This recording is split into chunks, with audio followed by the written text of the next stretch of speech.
First of all, thanks to all of you for joining, both American and Chinese business leaders.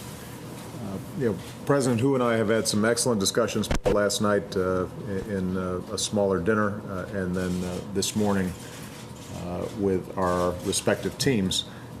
But we very much believe that in order for the U.S.-China relationship to deepen and to grow, that it can't just be a matter of government-to-government contacts. And there has been no sector of our societies that have been stronger proponents of U.S.-China relations than the business sector. And so I'm very pleased that we have some of America's top businesses here. Many of them have a long-standing relationship with China, have been selling American goods, promoting American services in China, and they, I think, can testify to the benefits that the United States obtains from strong relations with China. We've got some Chinese business leaders here who I know are already doing business in the United States, making investments in the United States, engaging in joint ventures in the United States, and helping grow the economy here in the United States. I know they're interested in finding ways that they can expand their activities in the United States. And so I think our goal here today was to make sure that we break out of the old stereotypes that somehow China is simply taking manufacturing jobs and taking advantage of low wages. The U.S. is importing cheap goods and thereby having cheaper products, but also putting strains on our employment base. The relationship is much more complex than that, and it has much more potential than that. China is one of the top markets for American exports. We're now exporting more than $100 billion a year in goods and services to China, and that supports about 500,000 American jobs from manufacturing to agriculture. And in fact, our exports to China are growing nearly twice as fast as our exports to the rest of the world.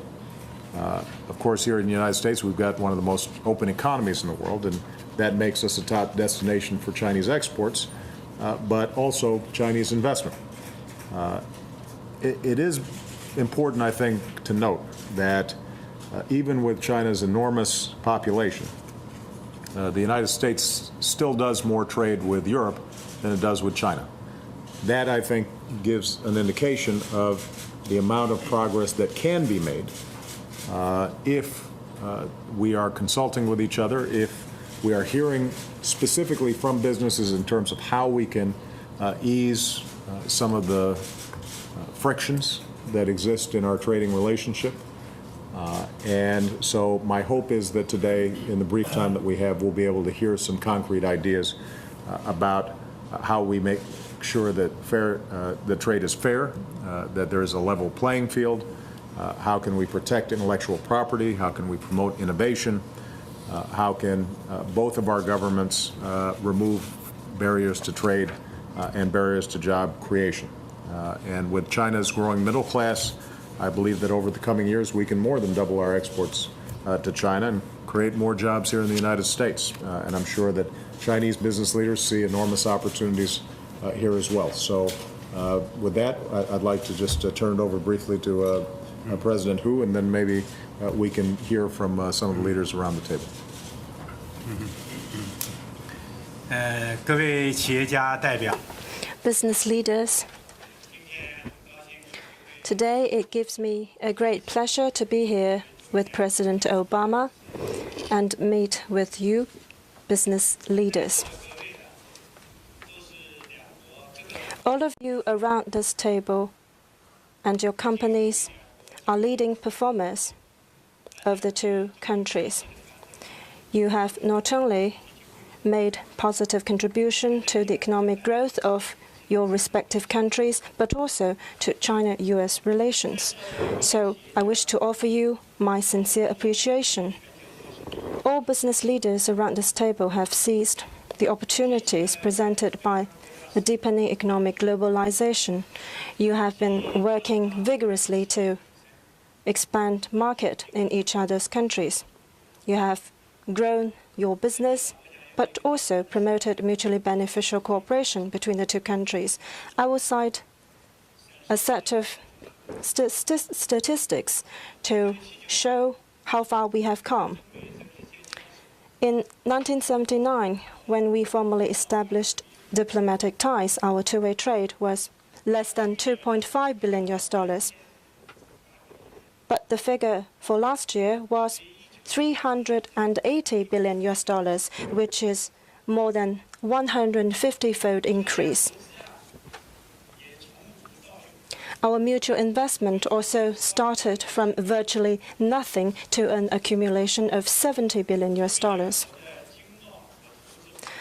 The trade and investment cooperation between our two countries have indeed brought real benefits to the people of our countries and important business communities, opportunities for our business communities. According to figures, our two-way trade has brought about $60 billion of benefits to U.S. consumers. If we look ahead to the future, our trade cooperation enjoys a promising future. Here I have a message to all of you. That is, China is speeding up its transformation of economic growth pattern and economic restructuring. We are focusing our efforts to boosting domestic demand, especially consumer spending. In recent years, China's domestic spending has been growing at a double-digit rate every year. In 2010, our domestic market has surpassed a scale of $2 trillion. And here in the United States, you're also working all out to stimulate your economy. President Obama has launched a program to double your exports. Both in the dinner last night and in my meeting with President Obama just now, we discussed how to advance economic cooperation between our two countries across the board. We agreed to strengthen our cooperation in the financial, economic, trade, energy, the environment, science and technology, agriculture, infrastructure, and many other fields. So indeed, there is a promising future for trade and investment cooperation between our two countries. I do hope that companies from both countries can seize the opportunities, take active actions, and achieve great things. I also have a message to American entrepreneurs. That is, we welcome U.S. companies to China. China follows reform and opening up. We will, as always, try to provide a transparent, just, fair, highly efficient investment climate to U.S. companies and other foreign companies. I also wish to tell you that all companies registered in China are given national treatment. In terms of innovation, products accreditation, government procurement, IPR protection, the Chinese government will give them equal treatment. Here I also have a message to Chinese entrepreneurs. That is, the Chinese government will, as it has always done, support you in making investments and doing business here in the United States. I hope that you can continue to be enterprising and creative, and at the same time, don't forget to give back to the local communities. I do believe that President Obama and the U.S. administration will provide a level playing field for Chinese companies making investments here in the United States. To conclude, I wish the companies you represent even greater growth in the new year, and I also expect that you can make even greater contribution to promoting trade and investment cooperation between our two countries.